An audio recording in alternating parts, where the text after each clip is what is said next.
Сайн байцгаана хүнд үзэгчдээ де факто том эхэлж байна. Энэ томоор 7 хоногт болсон 3 гол үйл явдлыг сонгоод та бүхэндээ эдийн засгийн өнцгөөс энэ үйл явдал яг юу болсон, цаана юу байгаа юм. Бид бас энэ бидний амьдралыг яд нөлөөлөх, тэгээ юунд анхаарах ёстой гэдэг талаар тухайн үйл явдлуудыг ингэж томилж та бүхэнд тайлбарлаж хүргэж байгаа. За энэ 7 хоногийн том бол 2026 оны 7 дугаар сарын 10-наас 17-ны энэ өдрүүдийг хамарч байгаа. Наадмын 7 хоног. За бид энэ наадмаар 10 хоног амарч байгаа хамгийн урт хугацаагаар. За 3 бид сонгож авсан үндсэн сэдэв болохоор 1-р Өмнөд Солонгос Монголын алтан эрен дээд хэмжээний уулзалт боллоо. 21 санамж бичиг зурлаа. 2-р 2026 оны наадам. За энийг Хүнүүгийн 2235 жилийн Монголын одоо бусад оюунуудыг тэмдэглэсэн том наадам болсон, та бүхэн энийг сайн мэдж байгаа. За 3 дахь нь болохоор Дэлхийн морины өдөр гэж одоо анх удаага Монгол зохион байгуулагдсан. За энэ 3 үйл явдлын эргэн тойронд энэ 3 үйл явдлын тухайд дэлгэрэнгүй ярина. За эхлээд Өмнөд Солонгос Монголын алтан эрен гэж ярьж байгаа. Дээд хэмжээний уулзалт боллоо. Өмнөд Солонгосын ерөнхийлөгч Ли Жэ-мён 7 сарын 9-ээс 11-нд Монголд төрийн айлчлал хийсэн. Өмнөд Солонгосын төрийн тэргүүний Монголд айлчилсан одоо 15 жилийн дараах одоо завсарлагын дараах анхны айлчлал. За хоёр орны эдийн засгийн хоёр орны хооронд тийм ээ эдийн засгийн талаар худалдаа, логистик, соёл, боловсрол, аж үйлдвэрийн бодлогын чиглэлээр 21 гэрээ санамж бичиг байгуулсан. За 2030 он гэхэд хоёр талын худалдааг $1 тэрбум хүрэх тохиролцоо хийсэн. Иж бүрэн эдийн засгийн түншлэлийн гэрээ Comprehensive Economic Partnership Agreement CEPA гэдэг. За энэ бол түүний гол механизм болно гэж $1 тэрбум хүрэх. За мөн бизнесийн форум болсон LS Holdings, POSCO, SK Group, LG-CNS, GS Retail, E-Mart гэдэг Солонгосын томоохон компаниуд Монголын компаниудтай уулзсан. За ийм үйл явдлын ерөнхийлөгчийн айлчлалыг тойроод боллоо. За анхаарал татсан зарим том мэдээллийг хүргэе. Солонгос улстай холбоотой, Солонгос Монголтой холбоотой. Ер нь гадаадд бидний 300 гаруй монголчууд амьдарч байгаа. Та бүхэн мэдж байгаа. За энэ бол одоо 2020 оны тооллогоор Хөвсгөл 135 мянга хамгийн том аймаг, Өвөр хангай 117 мянга, Сэлэнг 110 мянган ийм хүнтэй. За баг энэ 3 Монголын хамгийн том аймагуудыг нийлүүлснээр дараа хүрэхгүй 300 мянган монголчууд гадаадд амьдарч сурч байгаа. За энэ дотроос хамгийн их нь Солонгос болчихлоо. Солонгост 60 мянган монголчууд амьдарч байгаа. За Өмнөд Солонгосын засгийн газрын мэдээгээр болохоор Монголын хотын 2 айл өрхийн нэг нь Солонгост ажиллаж байгаа гэр бүлийн гишүүнтэй гэж мэдэгдэж ирсэн юм байна. За тийм учраас энэ Монгол айл гэрийн эдийн засгт Солонгос гэдэг улс аль зэрэг гүнзгий холбоотой байгааг энэ тавгаар хэлж болно. За мөн яагаад одоо ийм олон хүн тэнд ажиллаж байна вэ гэж нэг хүнд ногдох татаадын бүтээгдэхүүнээр эдийн засгийн хэмждэг улс орны байгаль баялагийг одоо өнөөдөр хэмжиж байгаа. За тэр нь болохоор 2025 онд Монгол хүнд жилд $700 мянган нэг хүнд татаадын бүтээгдэхүүний хэмжээгээр ногддог бол Солонгост 36 мянга бараг 5 дахин их. Тийм учраас эдийн засгийн Солонгосын үйлдвэр, барилгын эрх, ажил эрх гэх мэтэр эдийн засгийнхаа энэ таталтаас болоод монголчууд ийш очиж ажиллах сонирхолтой байдаг. За хоёр орны худалдааны хувьд бол Монгол жилд Солонгосоос 600 энэ өнгөрсөн оны байдлаар шүү 660 сая тонн бараа импортлсон. Тэгсэн бол гэхдээ монголчууд өнгөж 33 сая тонны барааг экспортлсон. Энэ харьцаа бол бараг 21-ийн худалдааны тэнцвэргүй байдлыг бий болгож байгаа. За Монгол улс 30 сая орчим тонн газрын ховор элементийн нөөцтэй гэж тооцогддог. Энэ бол дэлхийд хятадын дараа 2 дугаар байранд орох учиртай ийм тоо байгаа. За мөн Монгол улсад дэлхийн хамгийн том зэсийн уурхайн хас нь 2 нь байгаа. Эрдэнэтэй ба оюу толгой гээд зэсийн нөөцийг ойролцоогоор 1 тэрбум тонн гэж үзэж байгаа. Тэгээ ийм одоо тоо баримтууд байна.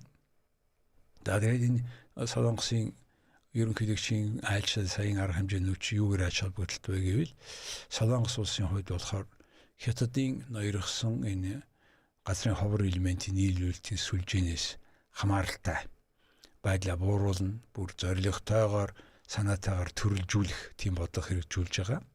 Зөвхөн хятад улсаас ийм газрын ховор элементийн нийлүүлэлтээс хамаарахгүй гэсэн ийм бодлого баримталж байгаа. За ер нь Монголтой шууд стратегийн эвсэл байгуулснаар сүүл нь Бээжингийн боломжит экспортын хяналтаас эдийн засгаа хамгаалах бас зорилготой. За 3 дугаард нэг сони юм POSCO International их том компани Чингис хаан Эрдэнэс баялагын сантай хамтран ашигт малтмлын хайгуул хийхээр тохиролцсон. За ийм том компани ашигт малтмлын хайгуул хийн гэдэг бол стратегийн чухал ач холбогдолтой урт хугацааны хөрөнгө оруулалтыг татах чухал дохио гэж үзэж байгаа. За одоо ба ирээдүйд монголчуудын амьдралд яаж нөлөөлөх вэ гэвэл хэрвээ энэ тохиролцоо хэрэгжвэл уул уурхай, геологийн судалгаа, логистик, боловсруулалтын салбарт ажлын байр олноор нэмэгдэх боломжтой. За 21-ний тэр санамж бичгийн дотор жишээлбэл Монголын үндэсний хорт хавдрын 2 дахь том төвийг байгуулна гэж байгаа. Ногоон эрчим хүч, ойжуулалт, цахим банкны инновац, шууд нийгмийн ийм үйлчлэгээний ач холбогдолтой ийм санамж бичгүүд бас байгаа. За өөр нэг тохиролцсон юм болохоор жолооны өмнөлөхийг харилцан хүлээн зөвшөөрнө. Тэг манай жолооны өмнөлөхийг тэнд машин барьж болно, тэднийхээс энд барьж болно гэж. Дараа нь OTT платформ гэдэг юм. Over the top platform гэдэг. Энэ нөгөө гар утсаараа шууд хэрэглэгчд очдог контентууд Netflix энэ төр шиг заавал телевиз гэхгүйгээр ийм энийг хөгжүүлнэ. Тоглоом, webtoon гэж ярьдаг. Буюу ийм босоогоороо кино үзэж болдог ийм тийм ялангуяа тийм AI ашиглаад ийм кино хийсэн байдаг. Чингис хаан энэ кино байдаг. Тэгээ соёлын хамтын ажиллагаа энийг хөгжүүлсэн арга хэмжээнд болох юм байна. Монгол иргэдийн хөдөлгөөнийг mobility буюу энийг арга чөлөөтэй болгох. Гэхдээ энэ бол визний асуудал биш байх. За тэгээ зөөлөн эдийн засгийн бус бодлогыг хөгжүүлэх ийм бидний амьдралд нөлөөлөх үйл ажиллагаа болох гэж байгаа юм байна. За бид юунд илүү анхаарах хэрэгтэй байна вэ гэж. За нэгдүгээр санамж бичиг гэдэг бол гэрээ биш. Монгол улс одоо 30 жилийн туршид байгалийн нөөцийн ашиглалтаараа олон 10 санамж бичиг, олон 100 санамж бичиг байгуулсан. Тэгээд гэхдээ иргэдэд бууж байгаа нь хязгаартай байдгийг бас тэмдэглэх хэрэгтэй. За хоёрдугаард Монгол улс зөвхөн түүхий, хүдэр экспортохоос хадгалзах тийм бодлогыг одоо барих ер нь шаардлагатай байгаа. Тэгээд жишээлбэл Монголын нутаг дэвсгэр дээр хайлуулж, боловсруулах үйл ажиллагаа явуулах юм бол илүү ашигтай байдаг ч юм уу эсвэл тэгэхээр сонголт. Жишээлбэл Индонез никлийг 2020 онд боксит буюу хөнгөн цагааны хүдрийг 2023 онд за зэсийг бас саяхнаас ийм түүхийгээр нь гаргахыг хориглосон хуультай болцсон. Тийм учраас үр дүнд нь ажлын байр бий болоо дахин бүр эцсийн бүтээгдэхүүн рүү боловсруулах. За дараа нь гэгмитэр ийм арга хэмжээ авснаас дараа нь экспортын орлого Индонез жишээлбэл эрс нэмэгдсэн байх жишээ. Энийг бид алстаа бас бодох ёстой гэж бодож байна. За нэг 3 дахь анхаарах зүйл бол ер нь Солонгос байгаа тэр үений 60,000 гэж ярьсан иргэдийн 40 орчим хувь нь хууль бусаар оршин суулгаа гэж өмнөд Солонгосын засгийн газрын тоо харуулж байна лээ. Бүр зарим тооцоон дээр бүр 70% гэсэн явж исэн. За энэ болохоор зөв Монгол одоо хэлэлцээрийн байр суурийг сулргуулдаг, шин түншлэл нь хуулийн цагаачлалын замыг өргөдөх хэрэгтэй ч юм уу. Ер нь бол одоо энэ дээр бас анхаарал ажиллах хэрэгтэй. Эсвэл илүү хууль ёсны байлгах хэрэгтэй байх. Хууль бус одоо аливаа нэгэн үйл явдлыг бол аль аль талын дэмжихгүй байхад тийм л бодлого баримтлах хэрэгтэй. За дараа нь тэр СЕПА буюу тэр ер нь бол энэ чөлөөлөх худалдааны гэрээгийг улс орон болгон янз бүрээр нэрлээд байгаа. Бид нар Японтой нэг нэртэй байна. Одоо Солонгостой байгуулсан СЕПА нь болохоор Монголын жижиг дунд бизнесийг Солонгосын жижиглэн худалдааллын давмгайлаас бас хамгаалахгүй болбол нөгөө том орны том эдийн засгийн нэгж бүтээгдэхүүний өөрийн өртгийн хямд байдаг учраас жишээл одоо бас яг тэр төсөөтэй жижиг үйлдвэр нь тухайн орондоо дампуурчдаг юм том түнштэй том жижиг хоёр амьд найсах гэдэг шүү дээ. Тийм учраас энийг бас тооцохгүй болбол жижиг доторх жижиг нэг хөлд нь өргөдчихдөг юм тал бий. За тэр Эрдэс баялаг Монголын тэр Чингис хаан энэ оролцож байгаа энэ бүхэн чинь болохоо ер нь бол бид цааш дахиад л энэ Эрдэс баялагын сангийн оролцоог ил тод засаглалыг шаардах хэрэгтэй л харуулж байгаа юм. За ингээд Солонгосын ерөнхийлөгч энэ айлчлалтай холбоотой ийм санал бодол байна. За өнөөдрийн хөндөх гэж байгаа хоёр сэдв бол энэ наадам. За Хүннүүгийн 2235 жилийн гэх мэтэр тийм. За Монголын хувьсгаардын 105 жилийн Монголын эзэнт хүрний 820 жилийн энэ төр гээд. За тэгээд энэ түүхэн ач холбогдолтой наадам болсон.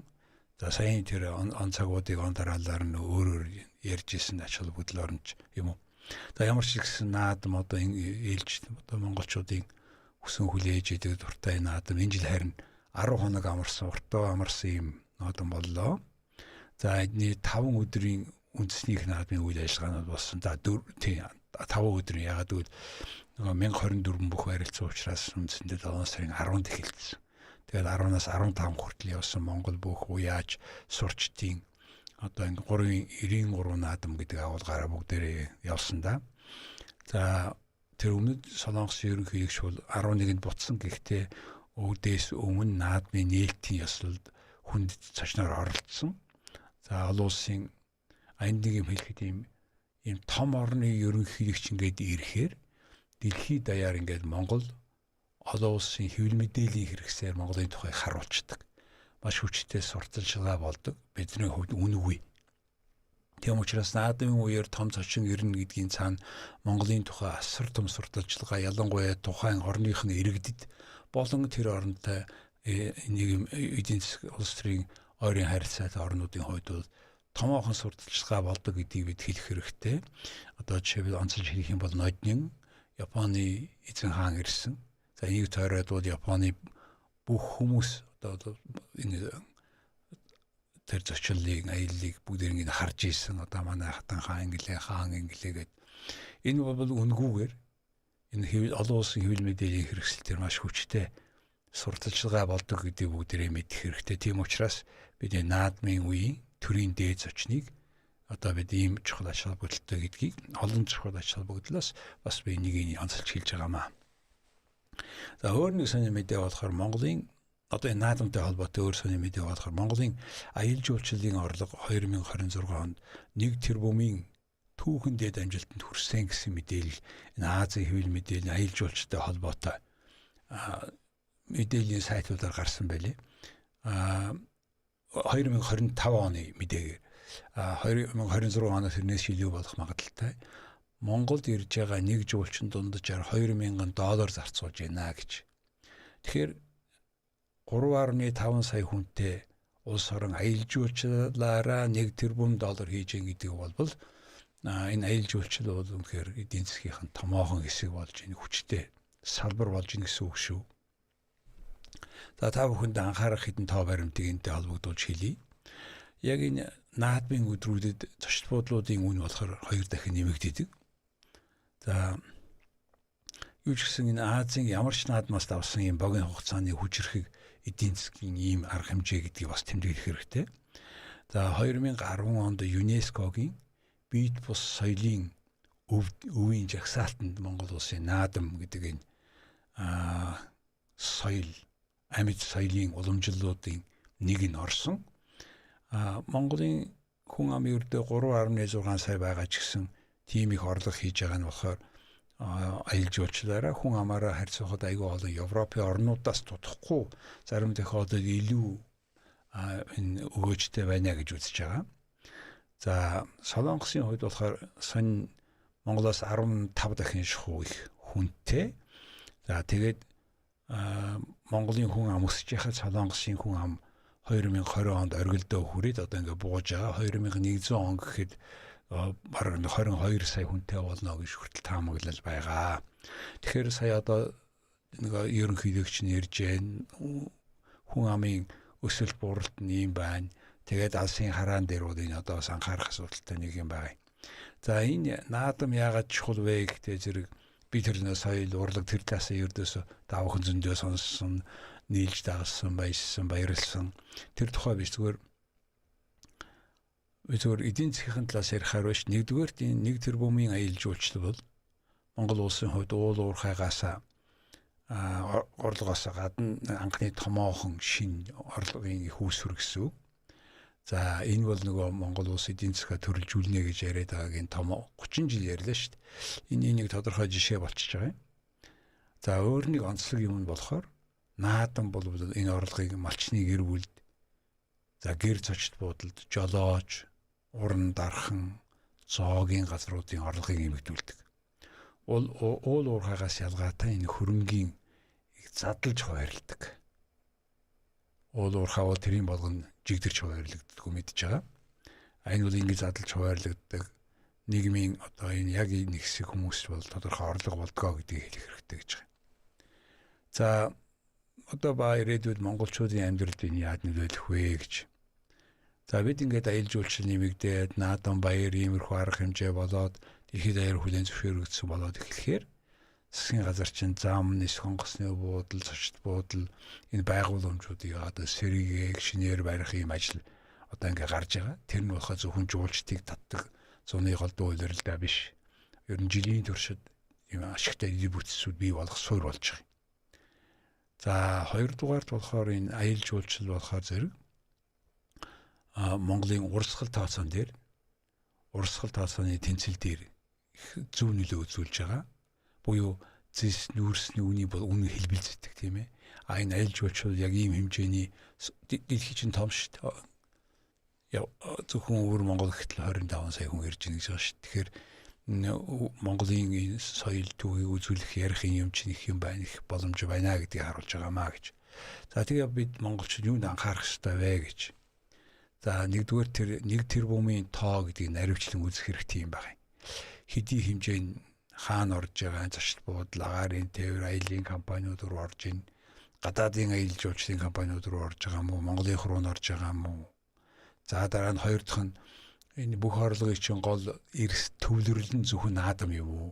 Хэрвээ тэгэх юм бол бид одоо юу энэ аялал жуулчлал бүтээгдэхүүний энэ төвлөрлийн эрсдэл гэж байдаг. Бүх мөнгө чинь хэд өдрөөс ордог юм уу? Энийг бас яг хизээ яаж орж байгаа гэдгийг сайн үзэх хэрэгтэй гэж бодож байгаа. За тэгээ яг хэдэн өдөрт ямар орлого тэрний менежментийг зөв хийх хэрэгтэй, эрсдлийн тооцох хэрэгтэй гэж. За 3 дугаарт хүүхэд уяачдын аюулгүй байдлын асуудал шийдэгдээгүй хэвээрээ байгаа, бүрэн шийдэгдээгүй. За энэ тухай олон улсын хэвлэл мэдээлэл ингээд тэр хяналт аялал жуулчлалын брендэд тийм ороод аялал жуулчлалын брендэд хохирол учруулах магадaltaй. Энийг бас дандаа санаа бодох хэрэгтэй. Бид аль болохоор ийм аюулгүй байдлыг нь бүрэн хангасан. Энэ наадам дээр чивэл хүүхдүүд бас ганцууч юу тохойвч тэр өмсөн харагдажсэн чийж дээрээ юм хамгаалттай. Гэх мэт тэр юм гарлаа гэхэд одоо хүүхд бага эрсдэхээр энэ талаар жижиг алхам хийж байгаа ч гэсэн ер нь бол энэ дээр давхар анхаарах хэрэгтэй. Мэдээж том хүн унуулаад уралдуулах боломжгүй. За дараагийн эрсдэл болохоор энэ уур амьсгалын эрсдэл байгаамаа. Цууд гангачиг энэ төргээд чи улам эрчимжээд байгаа. Тэгээ энэ аялал жуулчлалын манай гол бүтээгдэхүүн болсон мал аж ахуй хээр талын орчинд одоо ямар нэг аюул учруулах тийм боломжтой үргэлж тооцох хэрэгтэй гэж байна. За ийм хоёр дахь наадмын тухай хоёр дахь тайм маань. За манай гурав дахь онцолж байгаа тайм бол одоо нүүбийн хүлээн зөвшөөрсөн дэлхийн морины өдөр. За энэ яг юу болсон бэ гэж. 7 сарын 15-нд тэмдэглэсэн дэлхийн морины өдөр. За энэ чинь 25 оны 6 дугаар сард нүүбийн ерөнхий ассамблеийн тогтоолоор Монгол улсын санаачлагаар ерөнхийлөгчийн санаачлагаар баталсан юм байна.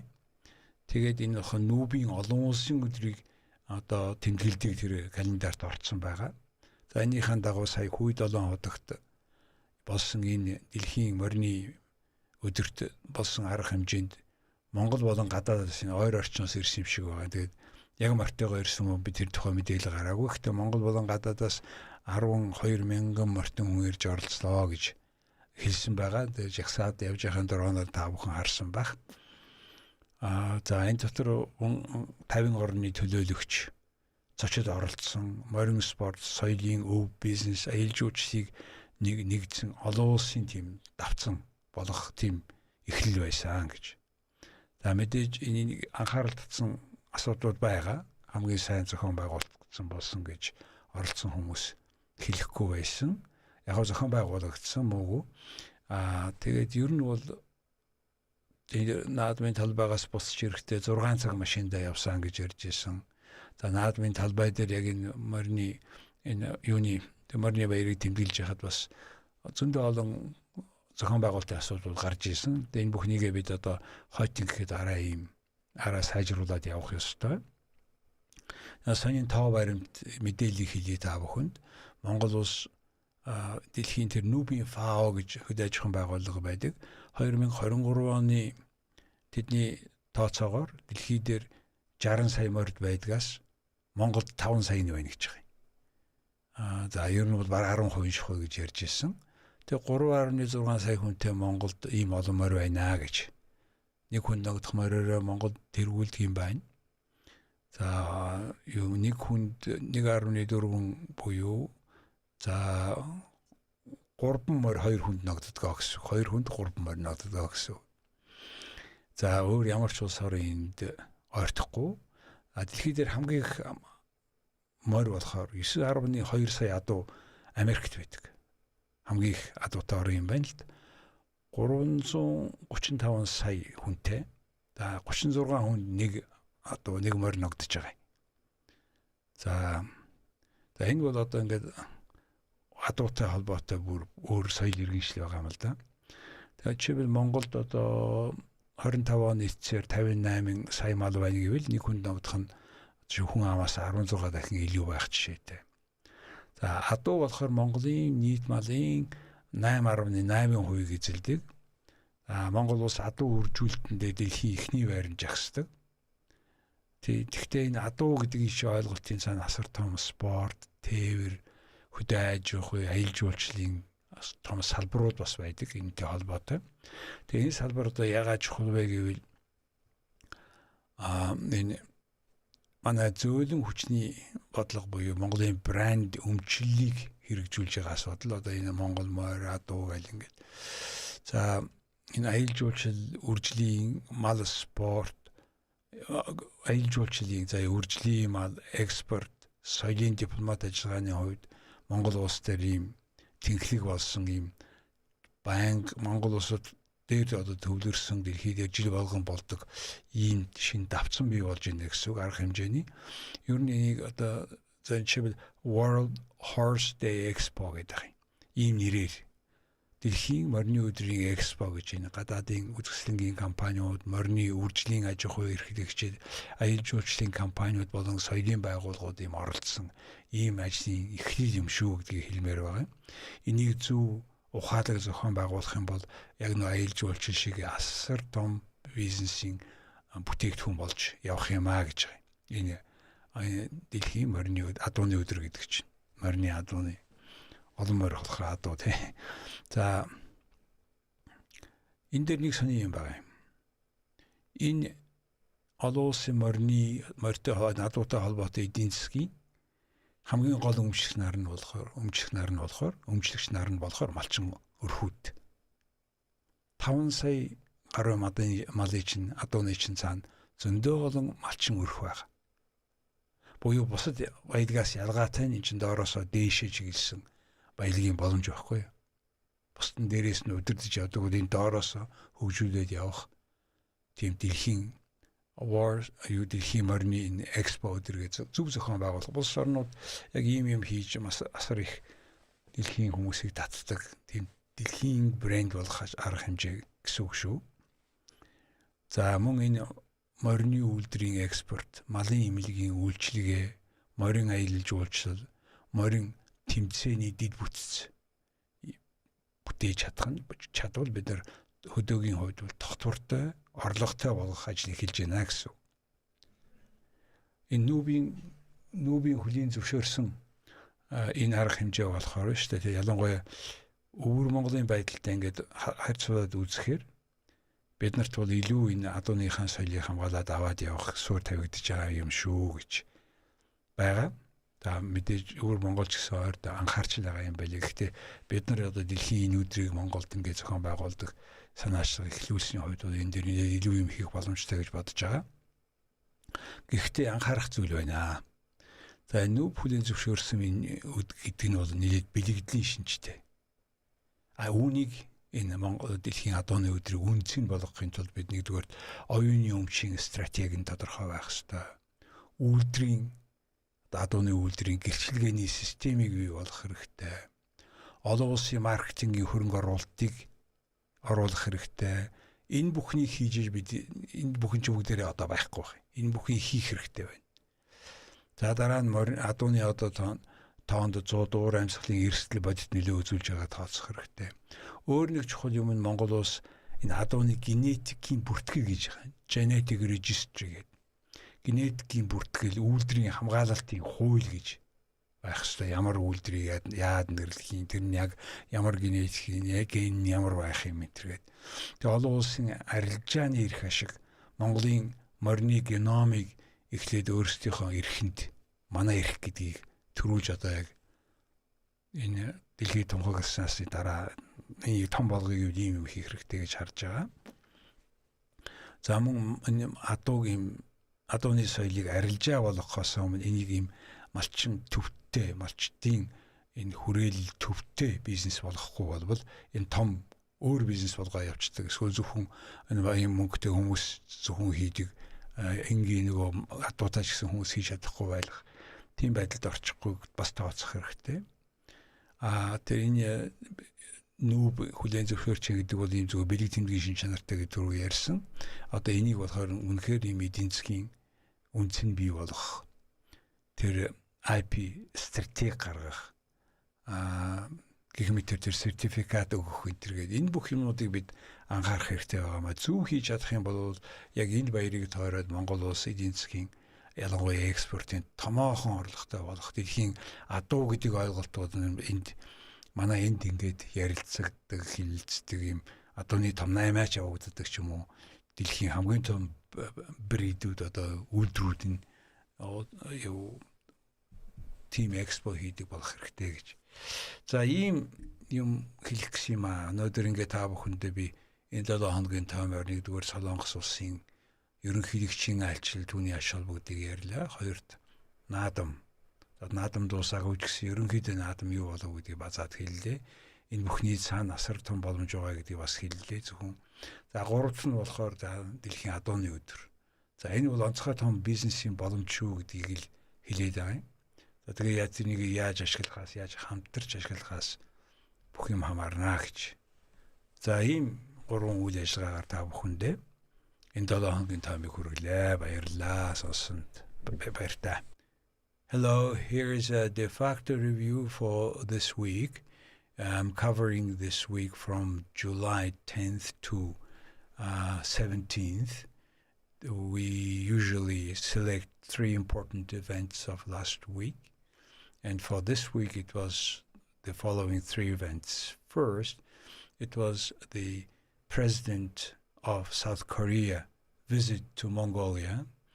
It is the state visit is after 15 years from the previous visit, and the importance and opportunities beyond this visit. Secondly, we have highlighted Naadam, the Mongolian national festival, horse racing, wrestling, archery, and this year was unusually wide celebration.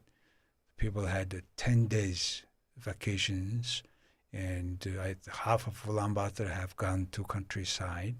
Mongolia, as you know, 3.5 million people, 17th largest country in the world. There are a lot to ride, a lot to drive by car and by horse as well.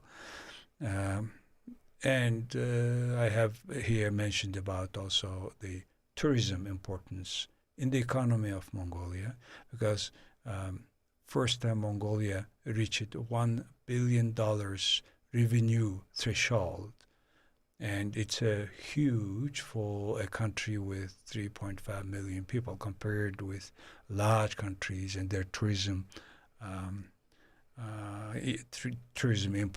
income. The statistics say that per tourism they spend $2,000 per tourists, which is a big statistics. So what is behind this statistics? That's what I explained in this review. The third topic of my review was about the World Horse Day, which is celebrated by the initiative of Mongolia all around the world, and UN General Assembly had a particular resolution for that World Horse Day from last year in 2025.